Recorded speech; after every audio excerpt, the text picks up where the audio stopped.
Hey guys, Jen here. I'm back. You can probably see me in the mirror. All right, today I'm doing a series of tutorials on the most common exercises that I use for our HIIT workouts. So the first one I'm going to do a tutorial on is the kettlebell swing. So I have a few pieces of equipment here. Kettlebell, 15 pounds. Dumbbell, 10 pounds. Kettlebell 45, kettlebell 53, okay?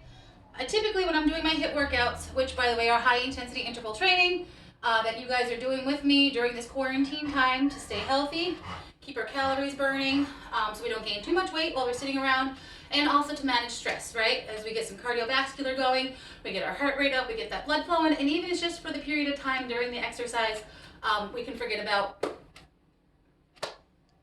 all the stuff.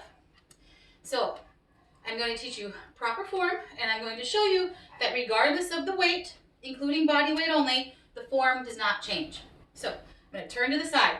You're going to plant your feet, and I want you to think about first the core being braced and strong, chest being open, and the kettlebell being primarily a lower body exercise. The arm and the kettlebell are just accessories. The lower body is moving and controlling the weight. So if you have a kettlebell here, you're going to approach it, you're going to grab it, gaze is neutral, core is engaged, and you get a little momentum going, and then we're going to hinge and thrust. Hinge and thrust. You see my glutes coming in to play right there. My arms are staying straight, and my core is as tight as could be. What I'm not doing is going above my head. See, all of a sudden I'm right out of alignment. My shoulders are working unnecessarily hard, and I could drop the bell on my head if I was sweating. And it's completely unnecessary. There's arguments for it being a superior or another way to do it. Don't listen to them. You get no more out of the exercise, and you increase your risk injury, or injury risk. So just don't even bother. So here it looks like with the weight. Tight core, open chest, neutral gaze, approach the kettlebell, and then we get a little momentum, and here we go. Parallel. Hips sit, knees track, lower body thrusts. Okay. Don't have a kettlebell? You can use a dumbbell. All right, here's a 10-pounder. Just get a nice grip on it. Hold it as tight as you can. Make sure it's not going to go flying out of your hands. If it does, I guess let it go. Just make sure it's not going to hit anything. Dumbbells are a little bit harder to hold on to than a kettlebell. So notice my movement pattern is not changing. Hinge and thrust. Hinge and thrust. And up here, boop, right about there, there's this kind of like a cool weightlessness that happens. Watch. So cool. Okay?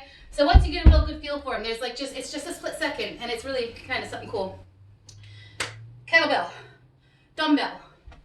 Don't have any weights. Kind of new to all this. Just use your body. If you're more advanced, I'm going to just show you what it looks like, or the fact that it doesn't change or shouldn't change with the heavier weights. So let me start. Here's my 44, right? Yeah, 20 kilograms. So we set our gaze, pinch that belly, and here we go. Hinge and thrust. Hinge and thrust.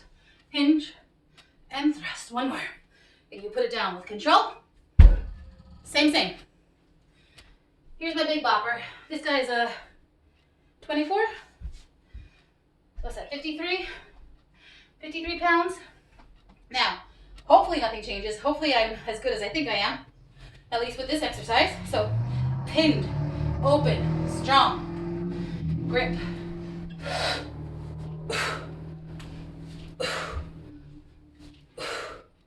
There's that weightlessness right there. So awesome.